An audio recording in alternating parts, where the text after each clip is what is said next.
Hi friends, मैं आकांक्षा Sharma GK with आकांक्षा में आपका स्वागत करती हूँ। फ्रेंड्स, आज हम एमपी जीके का बहुत इंपॉर्टेंट टॉपिक पढ़ने वाले हैं। मतलब पूरे एमपी जीके के जो मेन पॉइंट थे जहाँ से प्रश्न बन सकते हैं, ये मैंने कुल 5000 प्रश्न निकाले थे, जिसके कुछ वीडियोस मैं आपको करवा भी चुकी हूँ। आज ये मैराथन वीडियो है, इसमें एक साथ बहुत सारे क्वेश्चन मैं आपको कराने वाली हूँ। तो चलिए स्टार्ट करते हैं। आगे बढ़ने से पहले चैनल को सब्सक्राइब जरूर कीजिएगा, ताकि आने वाली सभी वीडियोस का इन्फॉर्मेशन आप तक मिलता रहे।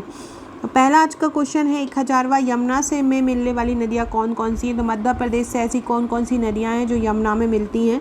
तो पहली है चंबल, देन बेतवा, देन केन, देन सिंध। तो कौन कौन सी नदियाँ हैं? चंबल, बेतवा, केन और सिंध।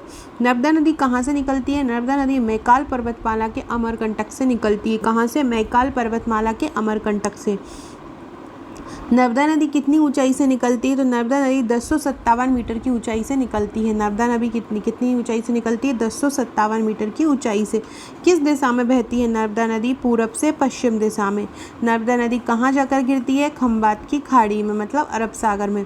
मध्य प्रदेश की सबसे बड़ी नदी कौन सी है? मध्य प्रदेश की सबसे बड़ी नदी नर्मदा है, और अगर भारत की पूछी जाए तो 5वीं है। मध्य प्रदेश की जीवन रेखा क्या कहलाता है? नर्मदा रेखा कहलाती है। नर्मदा की कुल लंबाई कितनी है? 1312 किलोमीटर। नर्मदा की भारत में लंबाई कितनी है? 1077 किलोमीटर। मध्य प्रदेश के अलावा नर्मदा कहाँ बहती है? गुजरात में बहती है, 235 किलोमीटर। ये भी याद रखिएगा। नर्मदा नदी का बहा क्षेत्र कितना है? 93,180 वर्ग किलोमीटर है। कौन सी नदी एस्चुअरी बनाती है? नर्मदा और ताप्ती नदी बनाती हैं, भरूच में बनाती हैं। नर्मदा को नामादोष किसने कहा था? टॉलमी ने नर्मदा नदी को नामादोष कहा।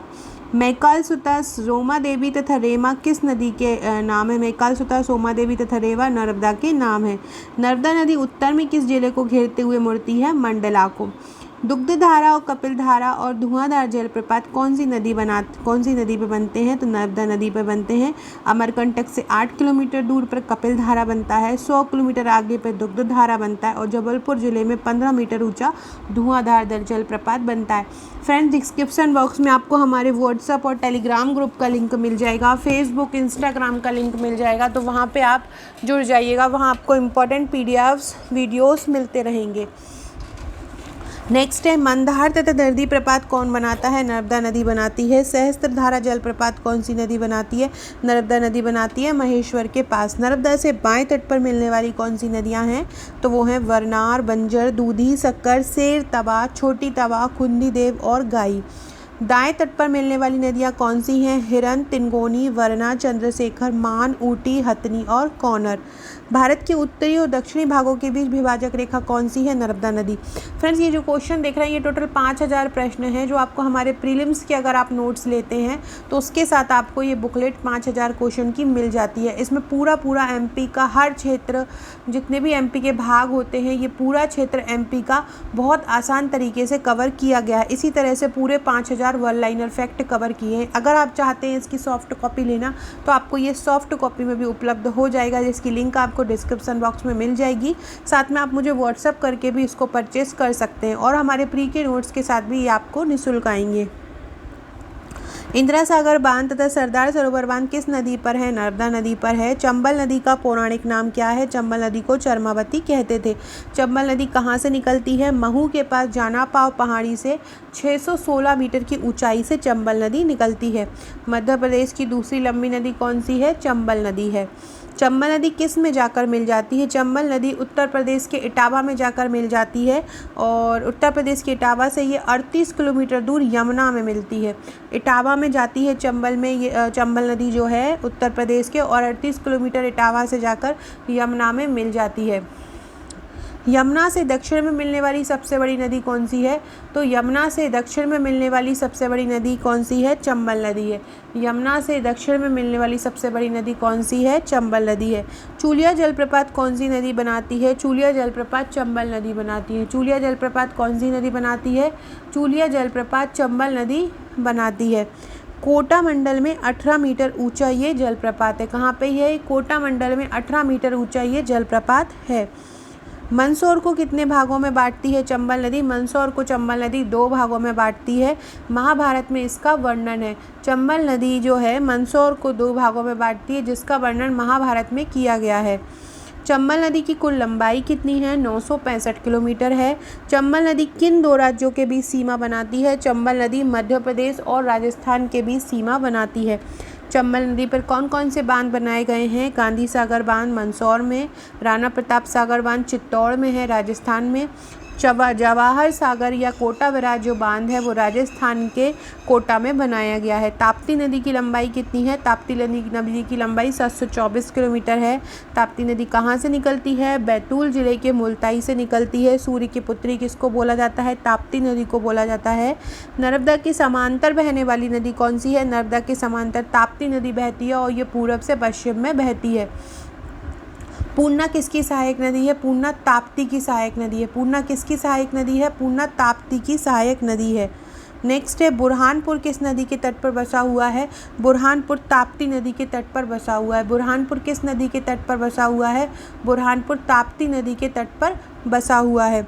मध्य प्रदेश की गंगा किसे कहते हैं? मध्य प्रदेश की गंगा बेतवा नदी को कहते हैं। मध्य प्रदेश की गंगा किसको कहते हैं? मध्य प्रदेश की गंगा बेतवा नदी को कहते हैं। नेक्स्ट है बैत्रवती किसे कहते हैं? बैत्रवती बेतवा नदी को बोलते हैं। बैत्रवती किसको बोलते हैं? बेतवा नदी को बोलते हैं। बेतवा नदी कहाँ से निकलती है? बेतवा नदी रायसेन के कुमरा गांव से निकलती है। बेतवा नदी कहाँ से निकलती है? रायसेन के कुमरा गांव से बेतवा नदी निकलती है। बेतवा नदी की लंबाई कितनी है? बेतवा नदी की लंबाई 380 किलोमीटर है। बेतवा नदी की लंबाई कितनी है? 380 किलोमीटर है। बेतवा किसकी सहायक नदी है? बेतवा यमुना नदी की सहायक नदी है। माता टीला बांध किस नदी पर बना हुआ है? माता टीला बांध बेतवा नदी पर बना हुआ है। बेतवा नदी पर माता टीला बांध बना हुआ है और ये जो झांसी से 23 किलोमीटर दूर है। केन बेतवा नदी जोड़ो परियोजना किस नदी पर बनाई जा रही है? केन बेतवा नदी जोड़ो परियोजना बेतवा नदी पर बनाई जा रही है। बीना और धसान किसकी सहायक नदियां हैं? बीना और धसान बेतवा की सहायक नदियां हैं। बीना और धसान किसकी सहायक नदियां हैं? बेतवा की। ये सिंध में बाईं ओर से मिलती है। भालकुंड जलप्रपात कौन सी नदी बनाती है? भालकुंड जलप्रपात बेतवा नदी बनाती है। कहाँ पे बनाती है? राहतगढ़ में बनाती है और ये राहतगढ़ में बीना जो सहायक नदी है बेतवा की उस पर राहतगढ़ जलप्रपात या भालकुंड जलप्रपात बनाती है। विदिशा ओरछा सांची किस नदी के किनारे है? बेतवा नदी के किनारे है। मध्य प्रदेश उत्तर प्रदेश की सीमा कौन सी नदी बनाती है? बेतवा नदी। सोन नदी की कुल लंबाई कितनी है? सोन नदी की कुल लंबाई 780 किलोमीटर है। सोन नदी का अववाह क्षेत्रफल कितना है? सोन नदी का अववाह क्षेत्रफल 17,900 वर्ग किलोमीटर है। सोन नदी का अववाह क्षेत्रफल कितना है? 17,900 वर्ग किलोमीटर सोन नदी का अववाह क्षेत्र है। नेक्स्ट है सोन नदी कहाँ से निकलती है? सोन नदी अमरकंटक की पहाड़ियों से निकलती है। सोन नदी किसकी सहायक नदी है? सोन नदी गंगा की सहायक नदी है। बिहार में दानापुर के पास गंगा में मिल जाती है। सोन नदी किन राज्यों में बहती है? सोन नदी मध्य प्रदेश, उत्तर प्रदेश और बिहार में बहती है। बाणसागर किस नदी पर बना हुआ है? बाणसागर सोन नदी पर बना हुआ है जो कि देवलोन शहडोल पर है। जोहिला किसकी सहायक नदी है? जोहिला सोन नदी की सहायक नदी है। ऐसी कौन सी नदी है जो पहले पूरब से पश्चिम और बहती है फिर पश्चिम से पूरब की ओर मुड़कर सोन नदी में मिल जाती है? तो वो है जोहिला नदी। बाणभट्ट का आवास किस नदी के किनारे है? बाणभट्ट जो थे उनका जो आवास था वो थे सोन नदी के किनारे। ये संस्कृत के कवि थे। तवा नदी कहाँ से निकलती है? तवा नदी महादेव की कालीभीत पहाड़ियों से निकलती है। तवा नदी किसकी सहायक नदी है? तवा नदी नर्मदा की सहायक नदी है और होशंगाबाद जिले से नर्मदा में मिल जाती है। फ्रेंड्स आप हमारे मेंस के नोट्स भी ले सकते हैं। हमारे जो मेंस का पैकेज है पूरा का पूरा हैंड रिटन नोट्स आपको मिलेगा। अभी जो समय है वो आपको मेंस की तैयारी करने का है। किसी कारण बस अगर आपका इस बार मेंस में नहीं होता तो वो तैयारी आपको आगे काम आएगी। अगर आप अधिकारी बनने का सपना देख रहे हैं तो आपको सबसे पहले मेंस की तैयारी ही करना चाहिए। तो आप मेंस की तैयारी कर सकते हैं। मेंस की आपको 45 बुकलेट मिलेंगी। 45 बुकलेट में आपको 25 बुकलेट फर्स्ट से 6 पेपर तक की मिलेंगी। 8 फाइल आपको पुराने पेपर्स के हैंड रिटन नोट्स मिलेंगे जो प्रश्नोत्तर श्रृंखला में ही रहेंगे और 12 फाइल आपको 3 मार्कर की मिलेंगी। साथ में अगर आप हमारा प्रीलिम्स का पैकेज लेते हैं तो प्रीलिम्स की 16 बुकलेट मिलेंगी और प्लस अगर आप साथ में टेस्ट सीरीज़ लेना चाहते हैं तो 3 टेस्ट सीरीज़ की बुकलेट मिलेंगी। इस प्रकार से टोटल 19 फाइल आपको MPPSC प्रीलिम्स के मिलेंगी। इसमें आपके सभी टॉपिक यूनिट 10 तक कवर किए गए हैं। साथ में इनके आपको पेड ग्रुप भी दिया जाएगा। इन ग्रुप में रेगुलर आपको इम्पोर्टेंट मटेरियल दिया जाता है जो आपके एग्ज़ाम के लिए बहुत फ़ायदेमंद सिद्ध होता है। देनवा, मालिनी, सुख, तवा नदी किसकी सहायक नदियां हैं? तवा की सहायक नदियां हैं। तवा नदी के तट पर कौन सा नगर बसा हुआ है? तवा नदी के तट पर एक तो पचमढ़ी बसा हुआ है, दूसरा तवा नगर। मध्य प्रदेश का सबसे लंबा बांध किस नदी के पर बना हुआ है? मध्य प्रदेश का सबसे लंबा बांध होशंगाबाद में बना हुआ है, तवा बांध। क्षिप्रा नदी कहाँ से निकलती है? क्षिप्रा नदी जो है इंदौर जिले में काकरी बरडी पहाड़ी से निकलती है। क्षिप्रा नदी कहाँ से निकलती है? इंदौर जिले में काकरी बरडी पहाड़ी से निकलती है। क्षिप्रा किसकी सहायक नदी है? क्षिप्रा चंबल, सॉरी फ्रेंड्स एक सेकेंड।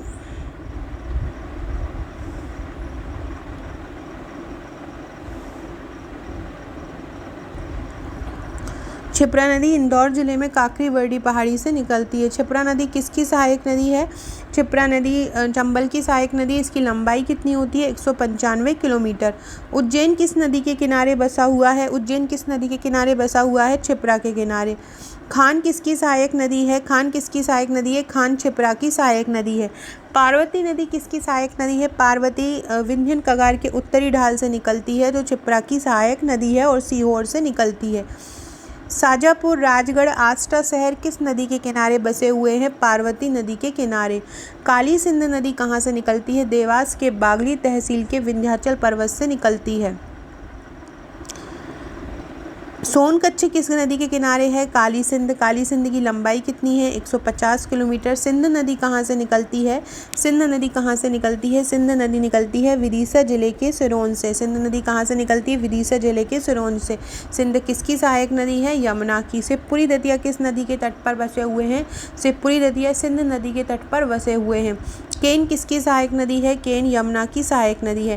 केन नदी कहाँ से निकलती है? विंध्याचल के घने जंगल से। केन नदी की लंबाई कितनी है? 427 किलोमीटर। अगर आपने ये सभी टॉपिक पढ़ लिए तो नदी से संबंधित कोई भी प्रश्न आ जाता है तो आप इसको हल जरूर कर पाएंगे। बेनगंगा का उद्गम स्थल कहाँ पर है? पारसवाड़ा पठार सिवनी में है। बेनगंगा की लंबाई कितनी है?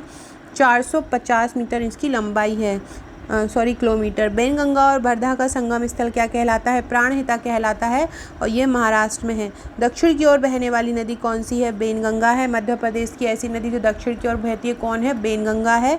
बालाघाट जिला किस नदी के किनारे बसा हुआ है? बेनगंगा के किनारे बसा है। वर्धा नदी कहाँ से निकलती है? बैतूल के वर्धन शिखर से निकलती है। वर्धा जी की लंबाई कितनी है? 528 किलोमीटर। सक्कर नदी किसकी सहायक नदी है? सक्कर नर्मदा की सहायक नदी है। सक्कर नदी कहाँ से निकलती है? छिंदवाड़ा के अमरवाड़ा पठार से सक्कर नदी निकलती है। छोटी तवा किससे मिलकर बनी होती है? छोटी तवा नदी जो है वो आवना और सुक्ता नदी से मिलकर बनी होती है बैतूल में। छोटी तवा नदी किससे मिलकर बनती है? आवना और सुक्ता नदी से मिलकर बनती है। गार नदी कहाँ से निकलती है? सिवनी के लखनादौन से निकलती है और ये नर्मदा की सहायक नदी है। कुंवारी नदी कहाँ से निकलती है? शिवपुरी के पठार से निकलती है। कुंवारी किसकी सहायक नदी है? सिंध नदी की सहायक नदी है और ये भिंड में सिंध में मिल जाती है। मान नदी कहाँ से निकलती है? मान नदी धार से निकलती है, विंध्याचल पहाड़ी में से धार से निकलती है। मान किसकी सहायक नदी है? नर्मदा की है, बरहा तहसील में नर्मदा में मिल जाती है। कूनू नदी कहाँ से निकलती है? कूनू नदी शिवपुरी के पठार से निकलती है। कूनू किसकी सहायक नदी है? चंबल की। टोंस नदी कहाँ से निकलती है? सतना से निकलती है, सतना के कैमूर पहाड़ी से। टोंस किसकी सहायक नदी है? गंगा की है, सिरसा के पास गंगा में मिल जाती है। उत्तर की ओर बहने वाली कौन कौन सी नदी है मध्य प्रदेश की? चंबल, केन, सोन, बेतवा, काली सिंध और पार्वती। दक्षिण की ओर बहने वाली नदियाँ कौन सी है? बेनगंगा और वर्धा। पश्चिम की ओर बहने वाली नदियाँ कौन सी है? नर्मदा, ताप्ती और माही। अमरकंटक किस नदी के किनारे बसा हुआ है? नर्मदा के किनारे। जबलपुर किस नदी के किनारे बसा है? नर्मदा के किनारे। निमाड़ किस नदी के किनारे बसा है? नर्मदा के। होशंगाबाद किस नदी के किनारे बसा है? नर्मदा के। महेश्वर किस नदी के किनारे बसा हुआ है? नर्मदा के। ओमकारेश्वर किस नदी के किनारे बसा हुआ है? नर्मदा के। बड़वानी किस नदी के किनारे बसा हुआ है? नर्मदा के। मंडला, निमावर, पुनासा किस नदी के किनारे बसा है? नर्मदा के। श्योपुर, महू, रतलाम किस नदी के किनारे बसे हुए हैं? चंबल के। पुनासा, नरसिंहपुर किस नदी के किनारे बसा है? नर्मदा के। शाजापुर, राजगढ़, आष्टा किस नदी के किनारे है? पार्वती के। गुना किस नदी के किनारे बसा हुआ है? बेतवा के। उज्जैन किस नदी के किनारे बसा है? क्षिप्रा के। बुरहानपुर मुल्ताई किस नदी के किनारे है? ताप्ती के। शिवपुरी दरिया किस नदी के किनारे है? सिंध नदी के किनारे है। देवास सोनकच्छ किस नदी के किनारे है? काली सिंध। रीवा किस नदी के किनारे बसा हुआ है? रीवा बिछिया नदी के किनारे बसा हुआ है। ब्यावरा किस नदी के किनारे बसा हुआ है? ब्यावरा पार्वती नदी के किनारे है। इंदौर किस नदी के किनारे है? इंदौर खान के नदी के किनारे है। मंदसौर किस नदी के किनारे है? मंदसौर सेवना के। सारंगपुर चंबल नदी के किनारे बसा हुआ है। अप्सरा जलप्रपात कहाँ पे है? पचमढ़ी में। रजत जलप्रपात कहाँ पे है? पचमढ़ी में। डचेस फाल जलप्रपात कहाँ है? पचमढ़ी में। भालकुंड जलप्रपात सागर में है, बीना नदी पर। राहतगढ़ जलप्रपात कहाँ है? सागर में। केदारनाथ जलप्रपात कहाँ पे है? अरावली श्रृंखला में है। झाड़ीदाहा जलप्रपात कहाँ पे है? इंदौर में है। पाताल पानी जलप्रपात भी इंदौर में है। बैलोही प्रपात कहाँ पे है? रीवा में। पांडव जलप्रपात कहाँ है? पन्ना में। पियावन प्रपात है रीवा में। बहुटी जलप्रपात भी है रीवा में, बीहड़ नदी पर। पुरवा जलप्रपात रीवा में है। केवटी जलप्रपात रीवा में है, बीहड़ नदी पर। चचाई जलप्रपात बीहड़ नदी पर, रीवा में है। और आपसे पूछे कि मध्य प्रदेश का सबसे ऊंचा जलप्रपात कौन सा है, तो चचाई जलप्रपात है जो कि रीवा में है।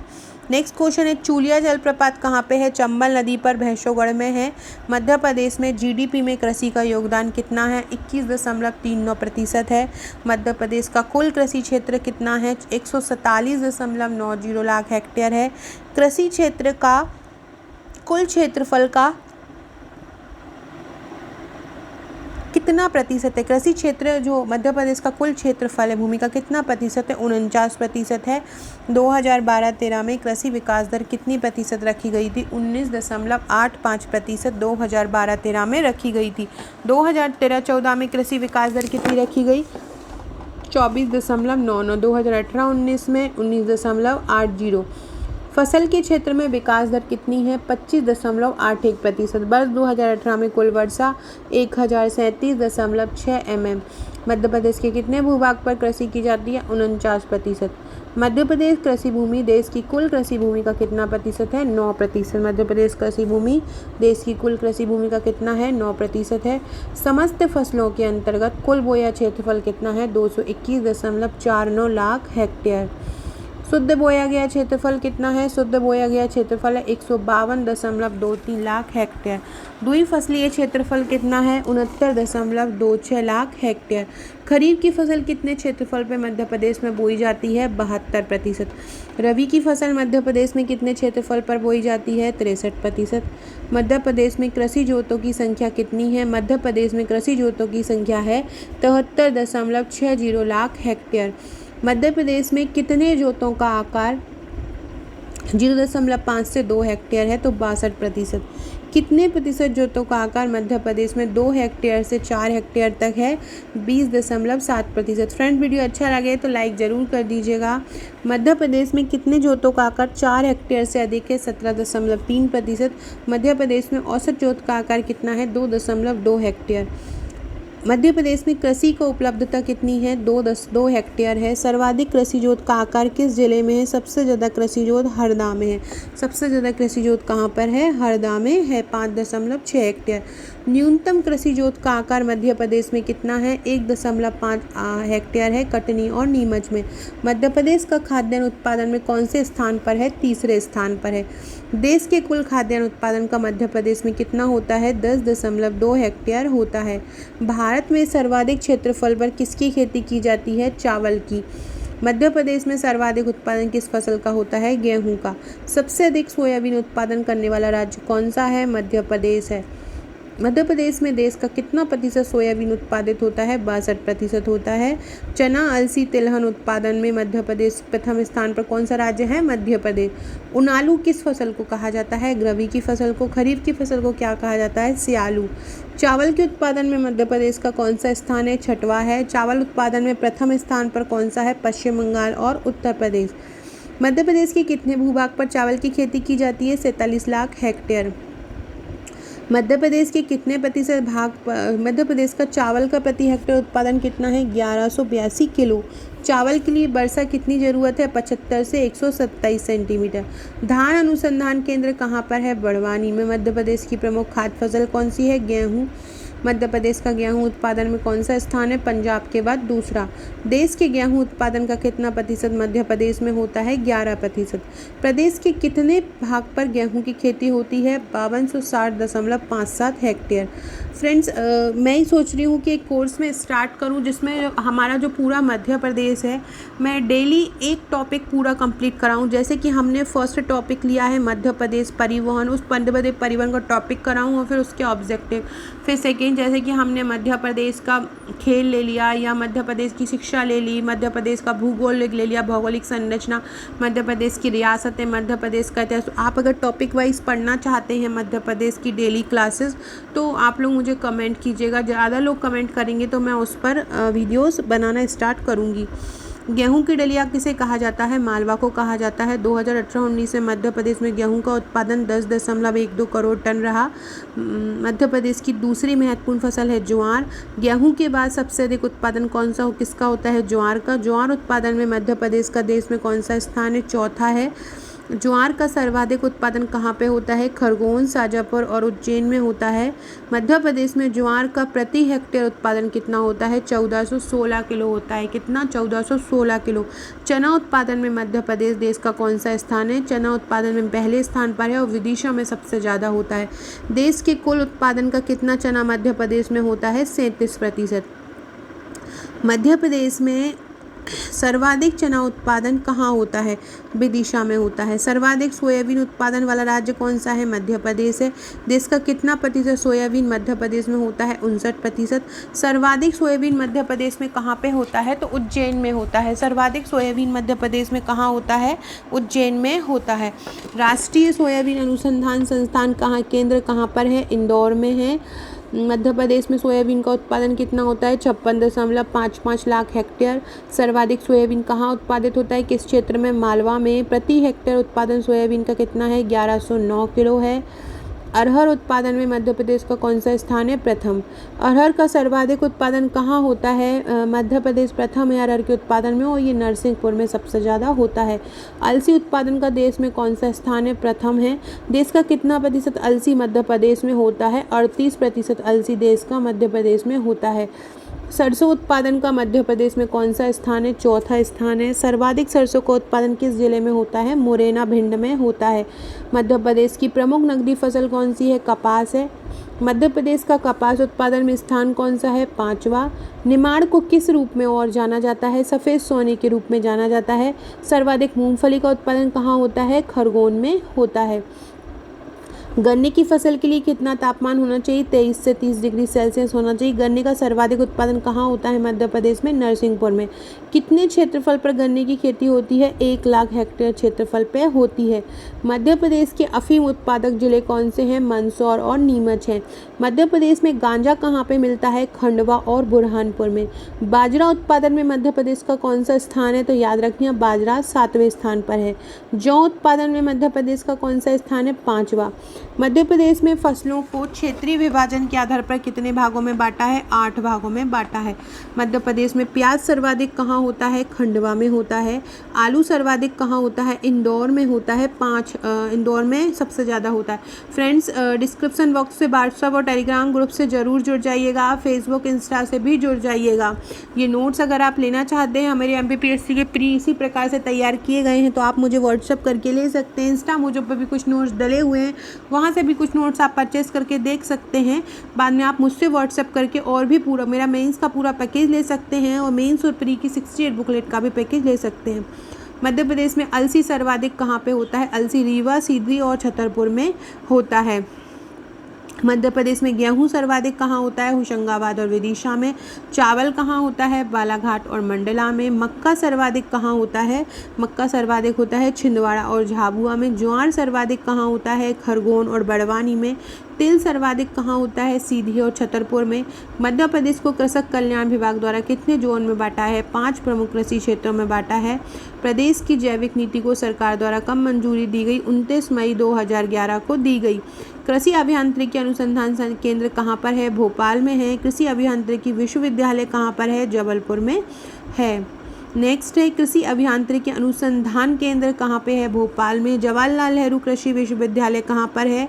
जबलपुर में है। एशिया का सबसे बड़ा सोयाबीन कारखाना कहाँ पे है? उज्जैन में है। कपास अनुसंधान केंद्र कहाँ पे है? कपास अनुसंधान केंद्र कहाँ पर है? कपास अनुसंधान केंद्र है खरगोन में। उद्यान महाविद्यालय कहाँ पे है? मंदसौर में। प्रदेश का पहला सेलरिच जैविक खाद संयंत्र कहाँ पर है? भोपाल में है। मवेशियों का चारा बनाने का संयंत्र कहाँ पर है? इंदौर में है। भारत की प्रथम जैविक खेती इकाई कहाँ पे है? इंदौर में है। राजमाता विजयाराजे सिंधिया विश्वविद्यालय कहाँ है? ग्वालियर में है। अंतर्राष्ट्रीय बोरलॉग मक्का एवं गेहूं अनुसंधान केंद्र कहाँ पे है? तो खमरिया जबलपुर में है। कहाँ पे है? खमरिया जबलपुर में है। राष्ट्रीय अंगूर अनुसंधान केंद्र कहाँ पे है? राष्ट्रीय अंगूर अनुसंधान केंद्र है परियट जबलपुर में। मध्य प्रदेश को लगातार कितनी बार कृषि कर्मण अवार्ड मिल चुका है? 6 बार मिल चुका है। मध्य प्रदेश में हरित क्रांति का सर्वाधिक प्रभाव कहाँ पे है? उत्तर पश्चिमी मध्य प्रदेश में। उन्नत बीजों का मध्य प्रदेश के किस क्षेत्र में उन्नत बीजों का सर्वाधिक प्रयोग होता है? तो ये होता है चंबल घाटी क्षेत्र में। ट्रैक्टर का प्रयोग मध्य प्रदेश के किस भाग में ज़्यादा होता है? पश्चिमी मध्य प्रदेश में होता है। ट्रैक्टर का प्रयोग मध्य प्रदेश के किस भाग में ज़्यादा होता है? पश्चिमी मध्य प्रदेश में ट्रैक्टर का प्रयोग सबसे ज़्यादा होता है। फल उद्यानिकी कार्यक्रम कहाँ चलाया जा रहा है? फल उद्यानिकी कार्यक्रम जो है वो बावई में चलाया जा रहा है। फल उद्यानिकी कार्यक्रम कहाँ चलाया जा रहा है? फल उद्यानिकी कार्यक्रम बावई में चलाया जा रहा है राज्य कृषि उद्योग विभाग द्वारा। राज्य की गैर वन पड़त भूमि के विकास की नीति कब बनाई गई? 22 अगस्त 2006 में बनाई गई। कृषि उद्योग विकास निगम की स्थापना कब हुई? 1969-70 में हुई थी और इसका मुख्यालय भोपाल में है। मध्य प्रदेश राज्य बीज विकास निगम की स्थापना कब हुई? 1980 में भोपाल में। बीज विकास निगम का क्षेत्रीय कार्यालय कहाँ पे है? तो क्षेत्रीय कार्यालय 5 हैं, इंदौर, ग्वालियर, भोपाल, जबलपुर और खंडवा। राज्य भंडार गृह निगम की स्थापना कब हुई? फरवरी 1958 में हुई। राज्य भंडार गृह की स्थापना कब हुई? फरवरी 1958 में हुई। मध्य प्रदेश में कितने भंडार गृह हैं? मध्य प्रदेश में 320 भंडार गृह हैं। मध्य प्रदेश में कितने भंडार गृह हैं? मध्य प्रदेश में 320 भंडार गृह मध्य प्रदेश में स्थापित किए गए हैं। राज्य भंडार गृह का मुख्यालय कहाँ पर है? भोपाल में है। मध्य प्रदेश राज्य विपणन संघ की स्थापना कहाँ हुई थी? 1892 में हुई थी। ऑपरेशन ट्रस्ट कब चलाया गया? 1988 में चलाया गया, खाद्यान्न फसलों की उत्पादकता को बढ़ाने के लिए। नेक्स्ट क्वेश्चन है बंजर भूमि विकास कार्यक्रम चलाया जा रहा है कब से? बंजर भूमि विकास कार्यक्रम 1995 से चलाया जा रहा है। फसल बीमा योजना मध्य प्रदेश में कब से चालू है? 1985 से। लघु कृषक विकास अधिकरण की स्थापना कब हुई? 1972 में हुई। टॉप वर्किंग आरंभ कहाँ चलाया जा रहा है? किस लिए? तो बेर, देसी आम, आंवला के अच्छी किस्में के लिए। भूमि विकास निगम की स्थापना कब हुई? भूमि विकास निगम की स्थापना 1977-78 में हुई। मध्य प्रदेश में रासायनिक उर्वरक बनाने का कारखाना कहाँ पे है? कुम्हारी में है। कीटनाशक बनाने का संयंत्र कहाँ पे है? बीना में। नगरीय अपशिष्ट से बहुउपयोगी खाद्य बनाने का संयंत्र कहाँ पर है? ग्वालियर में है। सहकारी क्षेत्र में कीटनाशक दवाई बनाने का संयंत्र कहाँ पे है? तो सहकारी क्षेत्र में कीटनाशक दवाई बनाने का संयंत्र कहाँ पे है? कटनी में। मवेशियों के लिए चारा बनाने का संयंत्र कहाँ पर है? धार में है। जैव विविधता बोर्ड का गठन किसकी अध्यक्षता में हुआ? MS स्वामीनाथन की। देश का कितना प्रतिशत तिलहन मध्य प्रदेश में होता है? 13%। मध्य प्रदेश में तिलहन उत्पादन सरकारी संघ का गठन कब हुआ? 1979 में हुआ। मध्य प्रदेश कृषि विभाग का नाम बदलकर क्या कर दिया गया है? किसान कल्याण और कृषि विभाग कर दिया है। मिर्च उत्पादन में प्रथम जिला कौन सा है? खरगोन है। धनिया उत्पादन में प्रथम जिला कौन सा है? गुना। धनिया कहाँ पे होता है? गुना में होता है। लहसुन में कहाँ पे होता है? रतलाम में सबसे ज़्यादा होता है। अदरक में प्रथम जिला छिंदवाड़ा। दलहन में प्रथम जिला भोपाल। संतरा उत्पादन में प्रथम जिला बैतूल। अंगूर उत्पादन में प्रथम जिला रतलाम है। आंवला उत्पादन में प्रथम जिला पन्ना है। केला उत्पादन में प्रथम जिला बुरहानपुर है। शहद उत्पादन में प्रथम जिला मुरैना है। गेहूं उत्पादन में प्रथम जिला होशंगाबाद है। चावल में बालाघाट है। राई उत्पादन में मुरैना है। सोयाबीन में उज्जैन है। किन फसलों में प्रथम स्थान प्राप्त है? तो अमरूद, दलहन, तिलहन, चना, सोयाबीन, मसूर और लहसुन। किन फसलों में द्वितीय स्थान प्राप्त है? तो गेहूँ, धनिया, मटर और प्याज। किन फसलों में तृतीय स्थान प्राप्त है? धनिया, राई, सरसों, अरहर और टमाटर। मध्य प्रदेश किन फसलों में छठवें स्थान पर है? ज्वार, बाजरा, कपास और मोटा अनाज। आलू उत्पादन में मध्य प्रदेश का स्थान कौन सा है? आलू उत्पादन में मध्य प्रदेश का स्थान चौथा है।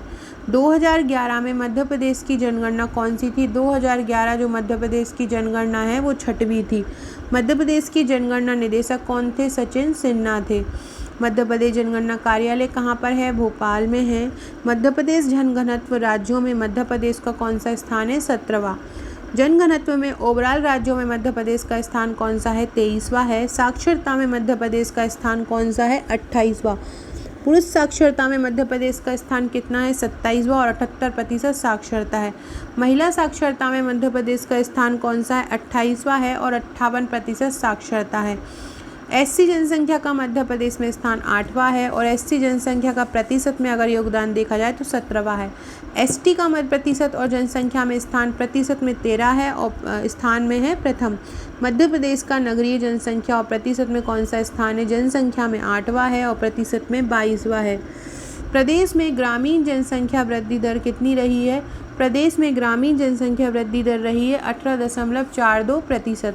प्रदेश में नगरीय जनसंख्या वृद्धि दर कितनी रही है? 82.85%। ग्रामीण पुरुष साक्षरता कितनी है? 74.74%। नगरीय पुरुष साक्षरता कितनी है? 88.67%। ग्रामीण महिला साक्षरता प्रतिशत कितना है? 52.4%। नगरीय महिला साक्षरता प्रतिशत है 76.5%। सर्वाधिक लिंगानुपात वाले जिले कौन से हैं? बालाघाट जिसका 1021 है, अलीराजपुर जिसका 1011 है, मंडला जिसका 1008 है, टिंडोरी 1002 है और झाबुआ 990 है। न्यूनतम लिंगानुपात वाले जिले कौन से हैं? भिंड जिसका 837 है, मुरैना का 840 है, ग्वालियर का 864 है, दतिया का 873 और शिवपुरी का 877 है। सर्वाधिक साक्षरता वाले ज़िले कौन से हैं? प्रतिशतवार जिनका बहुत ज़्यादा है साक्षरता में वो हैं जबलपुर 81.1, इंदौर 80.9, भोपाल 80.4, बालाघाट 77.1 और ग्वालियर 76.1। न्यूनतम साक्षरता प्रतिशत वाले ज़िले कौन से हैं? अलीराजपुर है 36.1%, झाबुआ है 43.3%, बड़वानी है 49.1%, श्योपुर है 57.4%, धार है 53.0%। सर्वाधिक पुरुष साक्षरता वाले जिले हैं जबलपुर 87.3, इंदौर 87.3, भोपाल 85.4, बालाघाट 85.5 और भिंड है 85। न्यूनतम पुरुष साक्षरता वाले जिले हैं अलीराजपुर 42% है, झाबुआ 52.9% है, बड़वानी 55.7% है, धार 68.9% है और श्योपुर 69.3। इसके आगे के जो क्वेश्चन है फ्रेंड्स हम अगली वीडियो में पढ़ेंगे। तब तक के लिए आप चैनल को सब्सक्राइब कीजिए। अगर आप टॉपिक वाइज मध्य प्रदेश पढ़ना चाहते हैं पूरा का पूरा मध्य प्रदेश तो मुझे डिस्क्रिप्शन और कमेंट बॉक्स में ज़रूर बताइएगा। और आप ये 5000 प्रश्न परचेस करना चाहते हैं तो आप मुझे व्हाट्सअप द्वारा या डिस्क्रिप्शन बॉक्स में लिंक द्वारा परचेस कर सकते हैं। सो फ्रेंड्स वीडियो अच्छी लगी हो तो लाइक कीजिएगा, शेयर कीजिएगा। Okay friends, thank you.